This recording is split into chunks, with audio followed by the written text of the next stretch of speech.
Hello, good evening, everybody. So we are doing decision making classes for Punjab PCS Mains.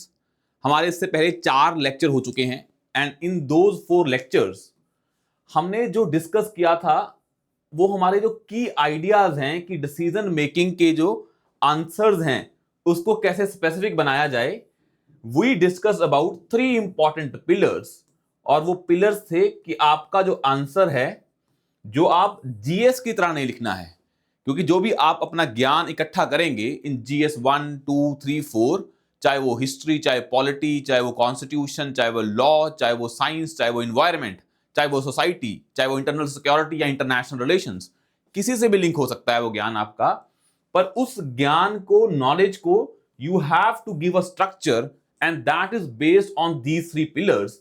उसका जो पहला pillar था वो discussed about कि आपका आंसर कंटेक्चुअल होना चाहिए, कि आपको जो डिसीजन मेकिंग के क्वेश्चंस दिए जाते हैं these questions are very generic. आपको प्रॉब्लम बता के बोलेंगे सॉल्यूशन बताओ, और प्रॉब्लम के बारे में नहीं बताएंगे in detail, but you have to contextualise that problem first and then you will be able to give a solution which is not theoretical but practical in nature.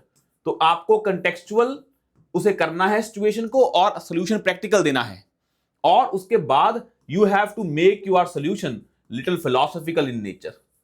और इन तीनों को अगर मैं एक और भाषा में बोलूं, that you should not only mention what should be done but also include how it should be done and why it should be done.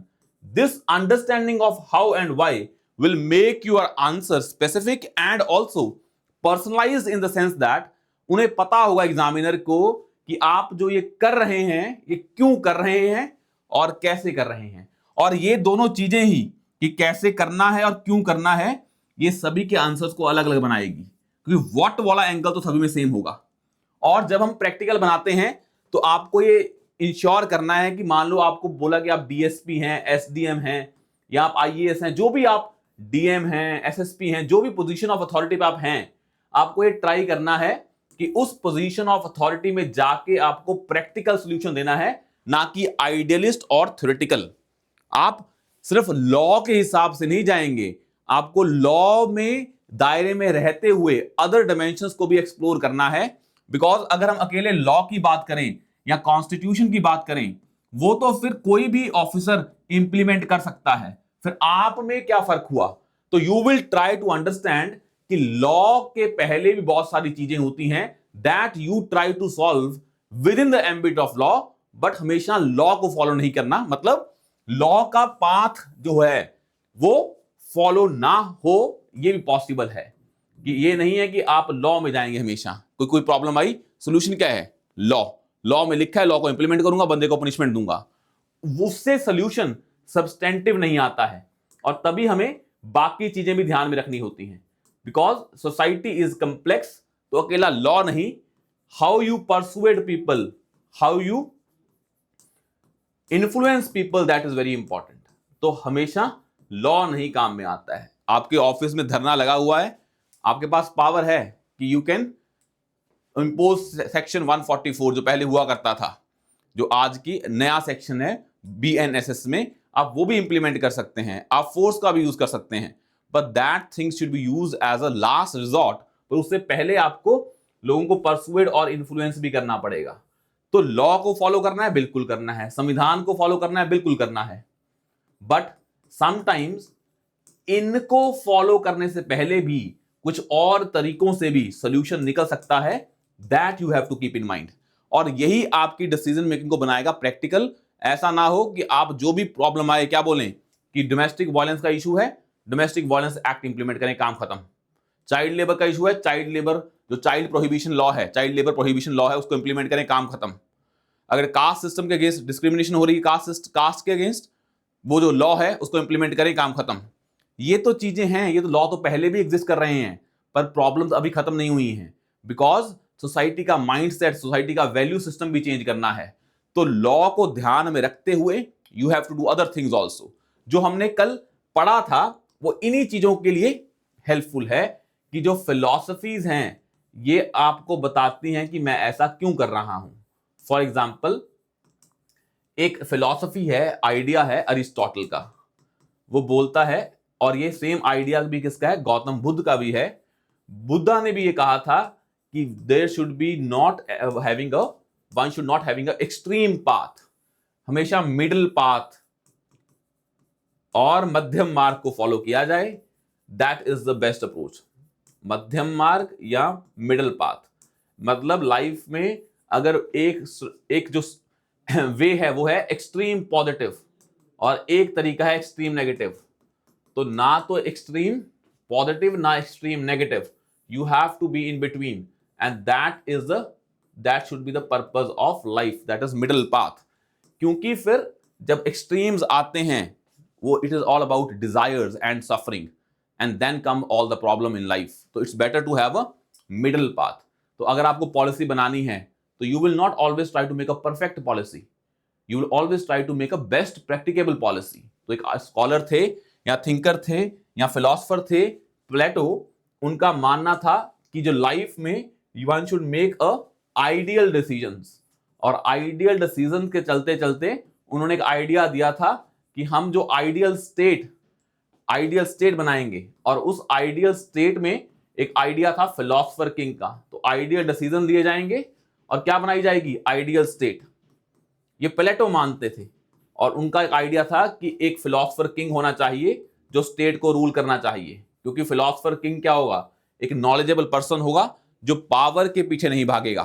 तो that person will be able to run the state in most effective way. For example, अगर हम चंडीगढ़ की बात करें, Chandigarh is a UT, और यहाँ पे members नहीं है इलेक्टेड, यहाँ पे कोई ऑफिसर है, चाहे वो आईएएस ऑफिसर हो या कोई गवर्नमेंट ऑफिसर हो, that person is running the UT, Chandigarh UT. अब the Chandigarh UT is running in kind of a best manner, तो उसको हम मान सकते हैं that person is using his knowledge experience, and that person is like a philosopher king, and Chandigarh is like ideal state. But Aristotle कहते हैं कि हम इसलिए कि हमें कोई आइडियल स्टेट मिल जाए, बेस्ट स्टेट मिल जाए, we should not sacrifice the best practicable. तो उनका मानना है अरिस्टोटल का कि जिंदगी में हमेशा बेस्ट के पीछे ना भागें, परफेक्शन के पीछे ना भागें। कहां भागें? ऐसा पाथ जो क्या हो? मिडल हो, ना बहुत अच्छा ना बहुत बुरा। अब ये आइडिया है कि मैंने आपको बता दिया, ये idea of one philosopher, how to use that. अब एक चीज समझें, अगर मान लो आपके पास कोई केस स्टडी आती है जिसमें आपको बोला जाता है कि हमें गवर्नमेंट स्कूल में एजुकेशन को इंप्रूव करना है, then you can give very extreme solution also. But आपको पता है कि उस एक्सट्रीम सोल्यूशन को इंप्लीमेंट करते करते जो परफेक्ट सोल्यूशंस हैं, समटाइम्स हम बेस्ट जो सोल्यूशंस हैं उनको इंप्लीमेंट करते करते जो बेस्ट प्रैक्टिकेबल है इन रियल लाइफ उनको भी मिस कर देते हैं। तो you can mention the idea of Aristotle कि मैं ये करना चाहता हूं, that is ideal, but I am doing this because I believe one should not sacrifice the best practicable for the best. तो ये थिंकिंग आपकी दिखाएगी कि मैं ऐसा क्यों कर रहा हूं, वाई यहां से एड्रेस होगा। तो जो पूछ रहे थे कि थिंकर्स को, फिलोसफर्स को कैसे यूज करना है, you should B smart enough, क्योंकि ये स्कॉलर्स ने लाइनें आपके प्रॉब्लम सॉल्विंग के लिए नहीं दी हैं, ये तो फिलोसफीज ऑफ पॉलिटिकल साइंस है या लाइफ है। ये you have to be smart enough to use those ideas in your answers, तभी आंसर अलग दिखेगा। नहीं तो भाई चाइल्ड लेबर को बहुत सारे लोग खत्म करना चाहते हैं। अब वो पर्पस ये है, प्रॉब्लम ये है कि चाइल्ड लेबर को आप भी खत्म करना चाहते हैं, कोई और भी खत्म करना चाहता है, पर आप क्यों करना चाहते हैं और वो क्यों करना चाहता है उसका रीजन अलग अलग हो सकता है। एक बंदा मानता है कि because it is against the dignity of the child, तो इसलिए वो चाइल्ड लेबर खत्म करना चाहता है। एक बंदा बोलता है कि इट इज इलीगल, तो वो खत्म करना चाहता है। एक बंदा ये कहता है कि चाइल्ड लेबर इसलिए खत्म करनी है कि इससे क्या होता है, चाइल्ड का ओवरऑल डेवलपमेंट नहीं होता और उसके इसलिए चाइल्ड का ह्यूमन कैपिटल नहीं बनता, इसलिए इंडिया में इकोनॉमिक डेवलपमेंट नहीं होती, इसलिए खत्म करना चाहता है। ये एंगल देख रहा है कि चाइल्ड लेबर को वो सिर्फ एज अ मटेरियल एस्पेक्ट में देख रहा है, ये इंसान उसकी वैल्यू की एस्पेक्ट में देख रहा है, और this person is thinking in a legal manner only.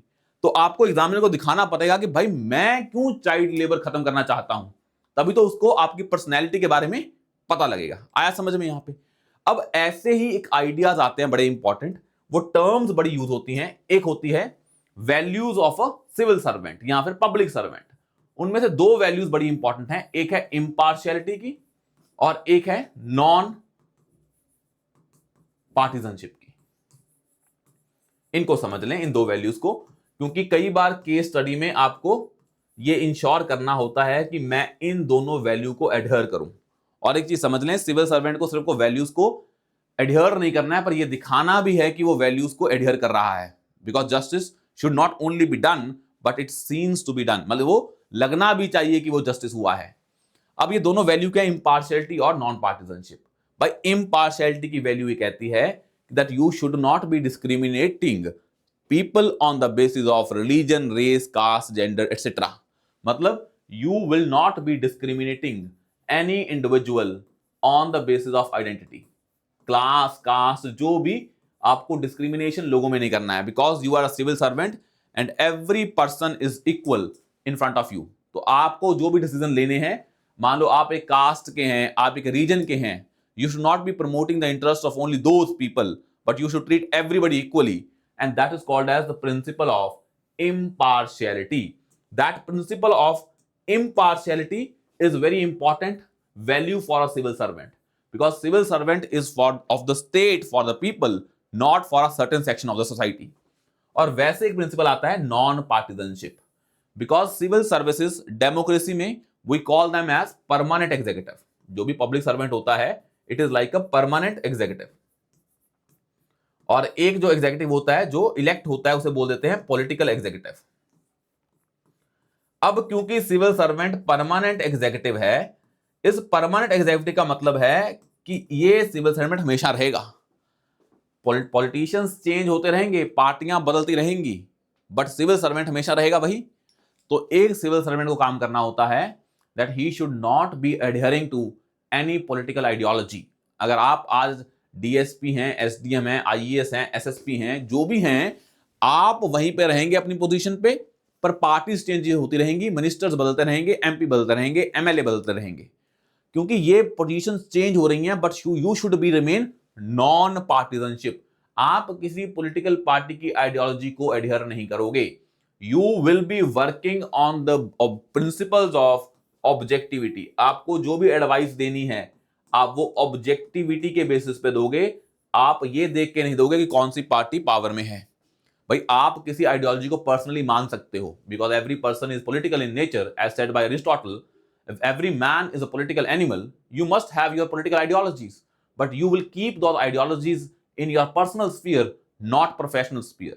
अगर आप public sphere में हैं, professional sphere में हैं as a public servant, then you should not be allowing your political ideologies to impact your work, because you should be working on the basis of objectivity. And these two pillars are very important, because जब भी problem solving आएगी तो आपको पहले ये बताना पड़ेगा कि मैं किसी मिनिस्टर के दबाव में नहीं आऊंगा, because I am non-partisan by nature, because I am holding the position of public office. और ये वैल्यू आपको दिखानी पड़ेगी। These two values are very important. और इसके अलावा एक अच्छा सिविल सर्वेंट वो बनता है जो ऐसी वैल्यूज को एडहेयर तो करे कि जो पब्लिक सर्विस के लिए इंपॉर्टेंट हैं, पर एक वैल्यूज ऐसी होती हैं जो इंसान को ह्यूमेन बनाती हैं। फॉर एग्जाम्पल, एक सिविल सर्वेंट में वैल्यू ऑफ क्या है? सिंपैथी है। एक में वैल्यू ऑफ एम्पैथी है। एक में वैल्यू ऑफ कंपैशन है। If a civil servant is having these values, it means civil servant has a humane angle, और वो ह्यूमेन एंगल उनको कनेक्ट बनाता है लोगों के साथ। By at the end of the day civil servant is working in the society for the society. Unless और until आपका बॉन्ड या कनेक्ट लोगों के साथ अच्छा नहीं होगा, then you will not be able to implement government policies, government schemes, any law effectively, because people will lack trust in you. तो पहला काम होता है, अगर सिविल सर्वेंट को सच में सर्वेंट बनना है और लोगों में ट्रस्ट पैदा करना है और लोगों के लिए काम भी करना है, तो पहले लोगों की प्रॉब्लम्स को समझना पड़ेगा। And that will only come when you have these values of sympathy, empathy and compassion. अभी होता क्या मैं बताऊंगा, but these values will allow a civil servant to understand the problems of people. Otherwise तो आप सिर्फ क्या करेंगे? लॉ के हिसाब से, रूल्स के हिसाब से चलेंगे। मतलब सिविल सर्वेंट सिर्फ रूल बेस्ड नहीं होना चाहिए, उसका जो काम है रूल बेस्ड नहीं होना चाहिए। फिर तो आप क्या करेंगे? बस जो रूल फॉलो हो गया काम खत्म।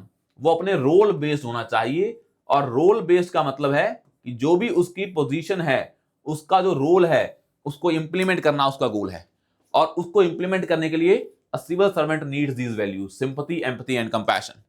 अब मान लीजिए पेपर में क्वेश्चन आया कि मान लो डिजास्टर को लेके आया, आपने डिजास्टर में क्या दिखाना पड़ेगा लोगों को, वही दिखाया ना, हमने बताया था एक एग्जांपल, जो आईएएस ऑफिसर थे पटियाला में, उन्होंने दिखाया अपना कंपैशन, और जब वो दिखाया तो लोगों में ट्रस्ट बना और सिचुएशन को हैंडल करना थोड़ा इजी हुआ, because then the whole society and administration started working like a team.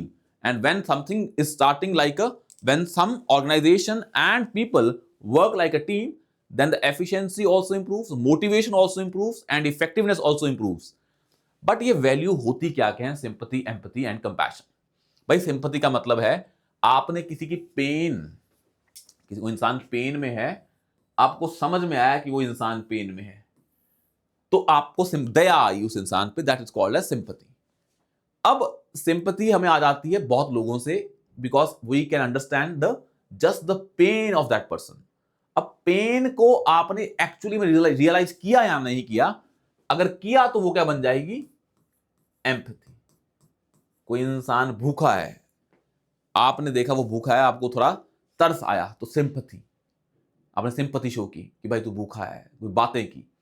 Empathy में यू रियलाइज कि उसको सच में भूख के कारण कितना पेन हो रहा है, you went into the shoes of that person, तो आपको और समझ में आया कि भाई ये बहुत ही पेन में है, that is called as empathy. पर आपको और दया आई तो you started, you thought to give food to that person, that is called as compassion. यहां पे realization of pain and that realization of pain and converting that into action is the difference between sympathy and compassion. And empathy में you actually understand the pain of that person. तो ये basic difference हैं, पर ये तीनों values civil servant में होनी बड़ी जरूरी हैं, because without that civil servant फिर एक अच्छा civil servant नहीं बन पाएगा, क्योंकि ब्रिटिशर्स के टाइम पे civil servant थोड़े अथॉरिटेरियन थे. अब हमें कैसे चाहिए civil servant, जो लोगों की नीड को समझ सके. अगर मान लो कोई भी क्वेश्चन आता है जिसमें लॉ एंड ऑर्डर की बात हो रही है, पुलिस की बात हो रही है, तो you should always mention about community policing, कि भाई लोगों को साथ में लेके पुलिसिंग करनी पड़ेगी ताकि लोगों का ट्रस्ट बढ़े. Because main problem with police is that people lack trust in police. और पुलिस का क्योंकि कंपैशन नहीं है लोगों के प्रति, सिंपैथी नहीं है, एम्पैथी नहीं है, वो गैप रहता है कि हम क्या हैं, अथॉरिटेरियन, तो वो गैप क्रिएट करता है, तो अच्छे से लॉ एंड ऑर्डर इंप्लीमेंट भी नहीं हो पाता है.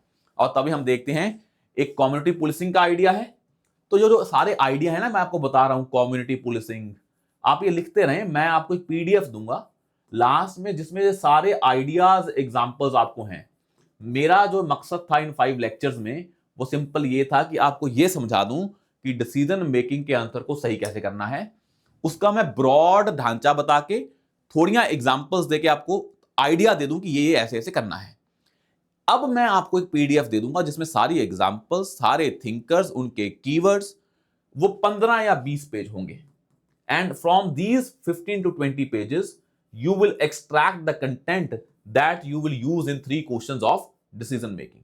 और इन 20 पन्नों में जो सामान मिलेगा उसको आपको 3 क्वेश्चन में यूज करना है. अब सामान और भी मिल सकता है, पर आपको पता है ना क्वेश्चन 3 ही है, तो उतना ही देंगे जितना 3 क्वेश्चन में चाहिए होगा, ताकि आपका काम हो जाए.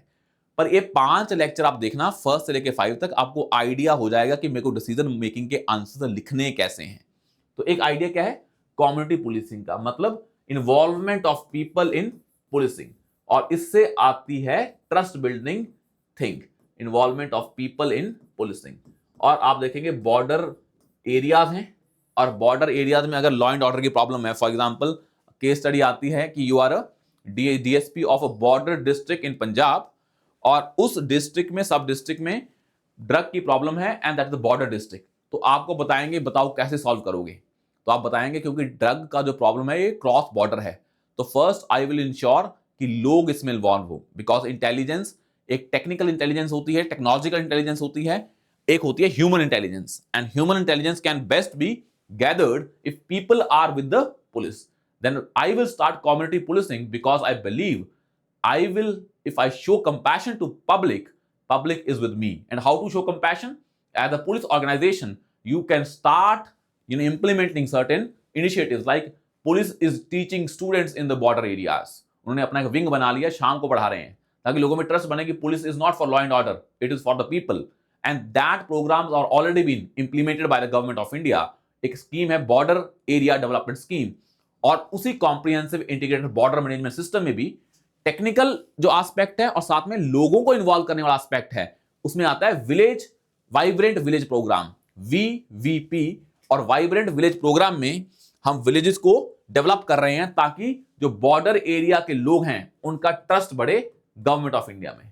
तो एक है वाइब्रेंट विलेज प्रोग्राम और एक है बॉर्डर एरिया डेवलपमेंट प्रोग्राम। इन प्रोग्राम्स के जरिए I will try to develop bonding with the public of that region, और ताकि मैं उसको ह्यूमन इंटेलिजेंस की तरह यूज कर पाऊं। बॉर्डर एरिया डेवलपमेंट प्रोग्राम मतलब आपने पहले बता दिया कि ऐसी प्रॉब्लम को दूर करने के लिए I should have human intelligence, और ह्यूमन इंटेलिजेंस तभी आएगी जब लोगों का ट्रस्ट बनेगा, और तभी बनेगा जब मैं उनके लिए काम करना स्टार्ट करूंगा। तो आपको एग्जांपल देने, जैसे कि इंडियन आर्मी ये चीजें इंप्लीमेंट कर रही है कहां पे, in border area, for example Jammu and Kashmir में, and I will implement the same thing in my district so that people can have trust in the police, और then police can use those people as an human intelligence.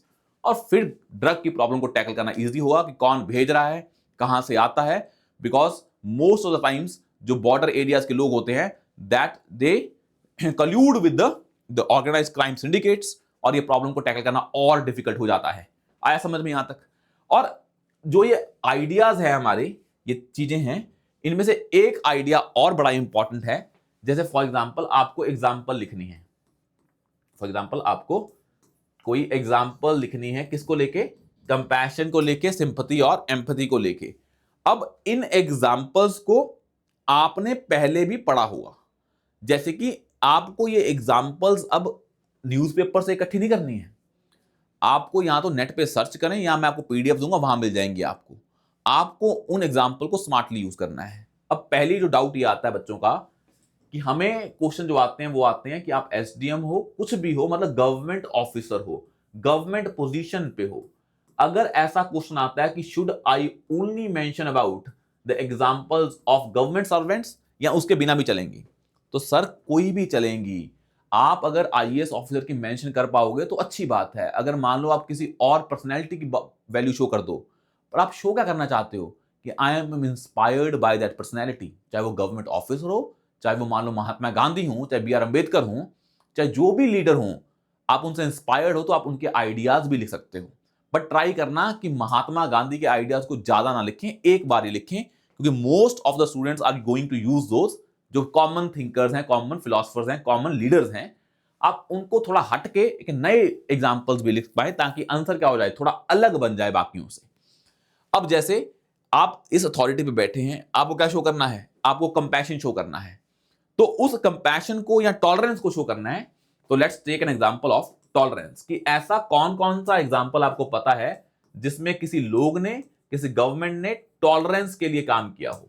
तो मान लो आप किसी area में बात कर रहे हो, क्या है, कम्युनिटी डिवाइड है, लॉ एंड ऑर्डर की प्रॉब्लम है, कम्युनिटी डिवाइड है, आप कैसे डील करेंगे? तो यू विल से मैं टॉलरेंस पे काम करूंगा, जैसे कि आई will implement a policy of Delhi government, जो क्या लेके आई थी, एक वीक लेके आई थी, टॉलरेंस वीक, और उस वीक में सभी कम्युनिटीज के लोग बैठ के डिस्कशन किया करते हैं, और उससे क्या आती है, लोगों में कोई भी जो डिफरेंसेस हैं वो डिस्प्यूट्स में कन्वर्ट नहीं होते, डिफरेंसेस को समझा जाता है और रियलाइज किया जाता है और एप्रिशिएट किया जाता है कि we both are different but we are not having a antagonistic relation that can be converted into disputes.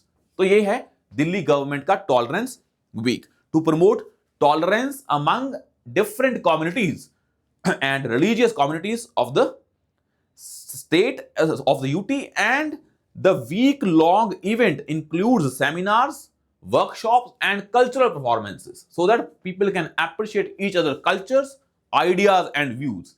और ये आपने एग्जांपल दे दी कि मैं ये करूंगा जैसे दिल्ली गवर्नमेंट ने किया है। Same I can use a Kerala government example. This Kerala government also established a peace clubs. तो आपने ये बता दिया। अब प्रॉब्लम ये है, मैं सारा कंटेंट आपको क्लासेस में डिस्कस नहीं कर सकता। जो भी नोट्स हमारे एथिक्स के केस स्टडी में यूज होते हैं यूपीएससी में, वही यहाँ पे डिसीजन मेकिंग में यूज होंगे। तो जो सारे नोट्स मैंने अपने तैयारी के टाइम पे बनाए थे फॉर एथिक्स यूपीएससी, उसको मैंने पीसीएस के हिसाब से मोल्ड करके आपको पीडीएफ के रूप में देने की जो ट्राई की है। विद इन फ्यू डेज आपको ये मिल जाएगी वीक एंड तक, फिर आप उसको यूज करें और स्मार्टली उसको यूज करें।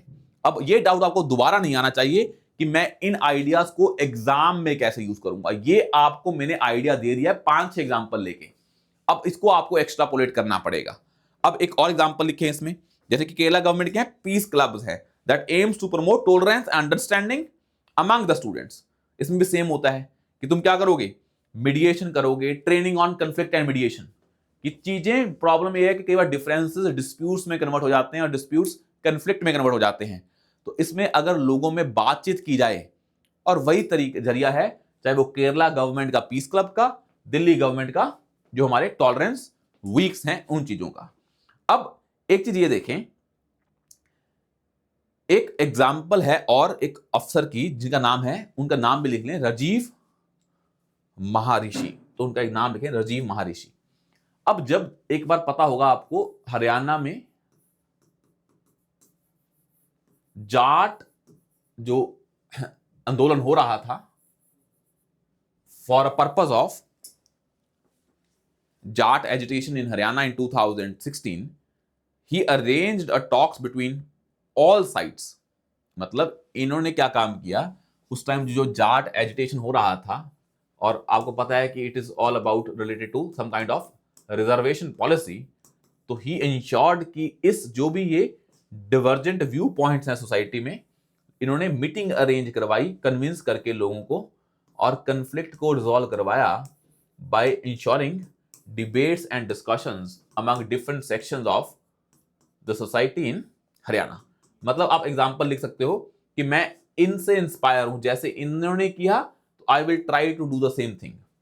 तो भाई आपको बस ये बताना है कि मैं ये कर रहा हूं कैसे और क्यों।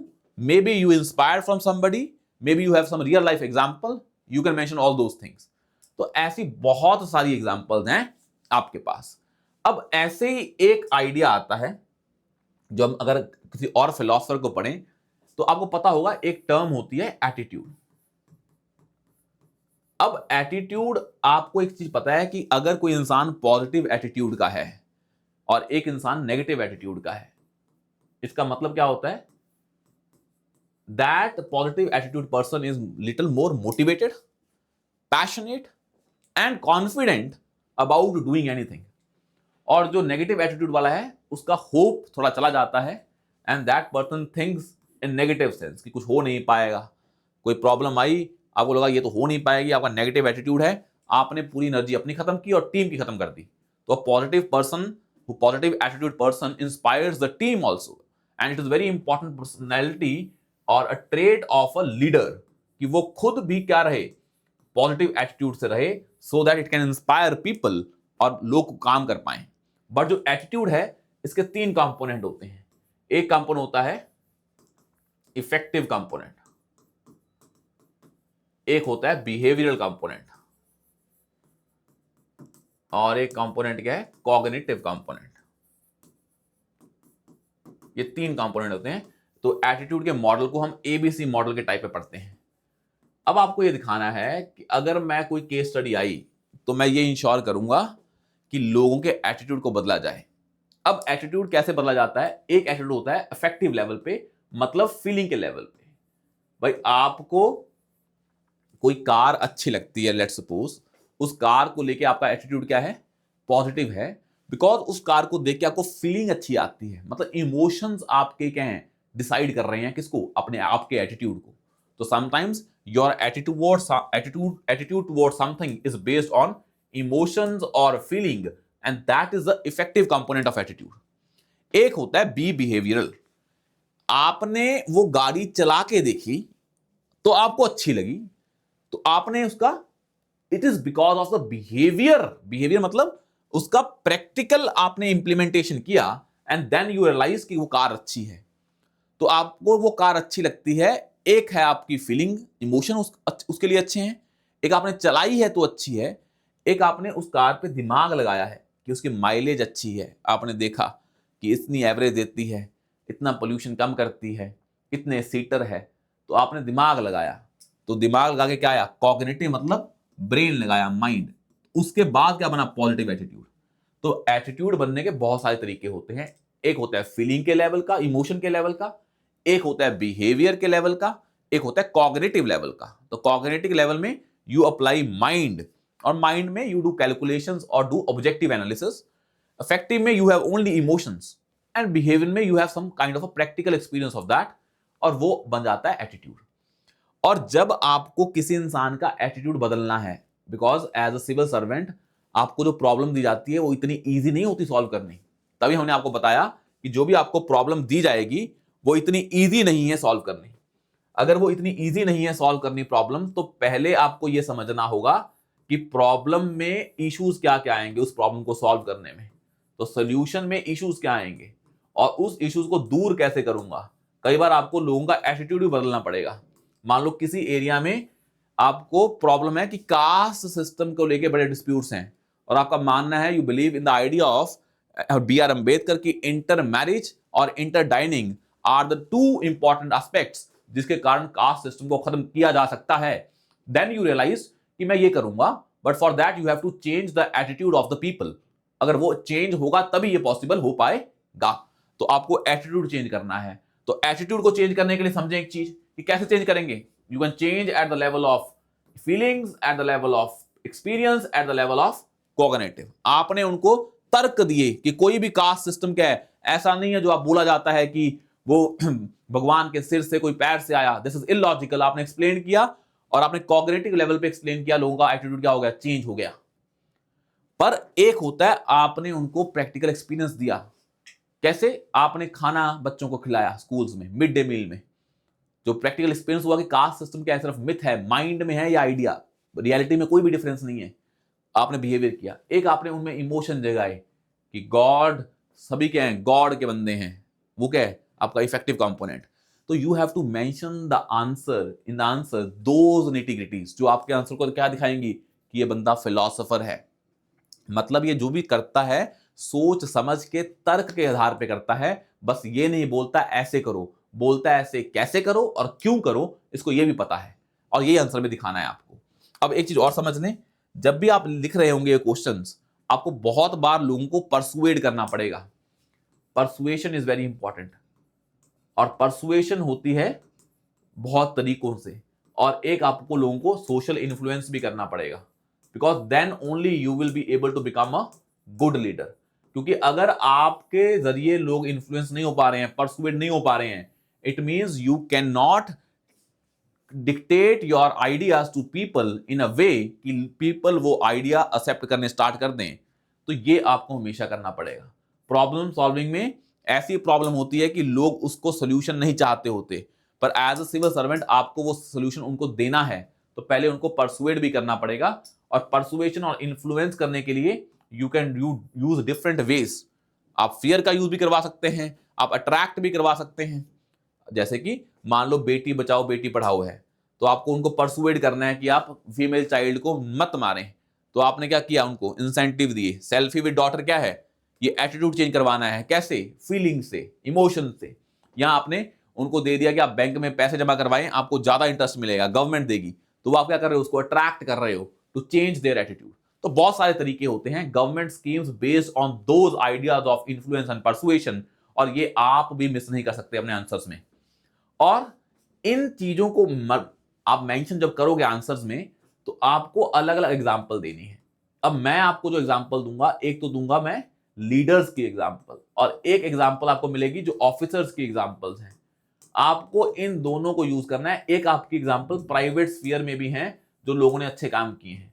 आप इन सभी में वैल्यू ढूंढोगे कि ये लीडर ने ये किया, कौन सी वैल्यू है, ये ऑफिसर ने ये किया, कौन सी वैल्यू है, ये प्राइवेट स्फीयर में ये किया, कौन सी वैल्यू है। और ये एग्जाम्पल में वैल्यू छुपी हुई है हर एग्जाम्पल में, और आप कोई भी स्फीयर को यूज कर सकते हो अपने पॉइंट को जस्टिफाई करने के लिए। आया समझ में? अब मैं आपको 5-6 एग्जाम्पल बता देता हूं ताकि आपको आइडिया मिल जाए, but I will mention all those example in PDF. अब इसमें एग्जाम्पल देखें जो हम आईएएस कोई ऑफिसर की देखते हैं जिन्होंने ये चीजें की हैं। तो इसमें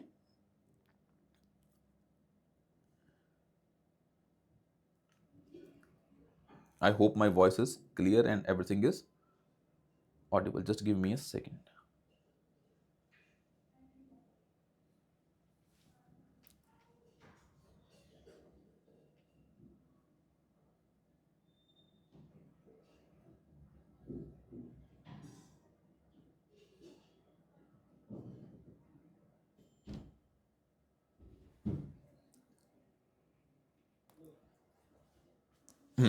जैसे कि एक बड़ी कॉमन एग्जांपल होती है, आप सुनते होंगे कि there was one IAS officer in Haryana by the name Ashok Khemka, and how he challenged the positions of political authorities because he believed I will follow the civil services rules, or and he exposed a cancelled Robert Wadra's illegal land deal with DLF in Haryana in 2012 based on objective analysis despite political attacks. Matlab, you can simply mention that this person was transferred couple of times, but despite that he ensured his value of civil services, that is objectivity, and not to allow the use of political offices for personal gains. He took so many decisions while ये लिया, और ये दिखा रहा है कि ये इंसान क्या है, ऑब्जेक्टिविटी के बेसिस पे काम कर रहा है डिस्पाइट इसको पर्सनल सेटबैक मिले हैं। तो अगर किसी प्रॉब्लम में आपको ये बताया जाए कि आप प्रॉब्लम में फंसे हैं और आपकी ट्रांसफर कर दी जाएगी, तो आप क्या बोलेंगे? कर दें ट्रांसफर। मेन चीज क्या है? I should adhere to civil services rules, उसमें ऑब्जेक्टिविटी मोर इंपॉर्टेंट है, and I can not allow political officers to use for personal gains, और मेरे को मीन्स इंपॉर्टेंट है, एंड जो भी हो doesn't matter to me, and because अगर मीन्स सही है तो एंड भी जो भी मिलेगा मेरे को, I will be happy with that because I am adhering to my duty dharma, and dharma is important because nishkam karma is important in Indian philosophy, and I believe in that value. वैसे ही एक है बड़े इंपॉर्टेंट है, that is Sanjeev Chaturvedi. He was a chief vigilance officer, the Sanjeev Chaturvedi, ये भी आप नाम सुनते होंगे। ऐसी बहुत सारी एग्जाम्पल हैं, जैसे एक है संजीव चतुर्वेदी, ऐसे बहुत सारी एग्जाम्पल हैं, ये मेरी आपको पीडीएफ में सारी मिल जाएंगी। And he was basically chief vigilance officer of AIIMS, and he exposed corruption by the director based on factual inquiries at Haryana. He objectively investigated scams in community health centers. तो मतलब इस इंसान ने अब जो एम्स ये hospital है, इसमें होने वाली इरेगुलरिटीज को एक्सपोज किया, and which shows that this chief vigilance officer is kind of challenging the positions of authority because he believes in the values of कि जो ऑफिसेज हैं it is for public interest. Generally officer ये काम करते नहीं है because इसमें क्या है, पर्सनल सेटबैक बहुत होते हैं कि आपको ट्रांसफर कर दिया, आपका यहाँ फिर जो रिव्यू होता है हर साल, ACR होता है, आपका एनुअल कॉन्फिडेंशियल रिपोर्ट होती है, उसको अच्छा नहीं करेंगे, तो आपको होता है कि why to involve in those problems, तो वो आप इग्नोर कर देते हैं, पर ऐसा होना नहीं चाहिए। तो you can mention those peoples name कि मेरे को ये अच्छे इंस्पायर करते हैं, and I will also adore to those values. क्यों कर रहे हैं? आप सिर्फ इनके कारण नहीं कर रहे हैं, इन्होंने जो किया आपको अच्छा लगा, and that is in similar in sync with your value system, that's why you are doing this.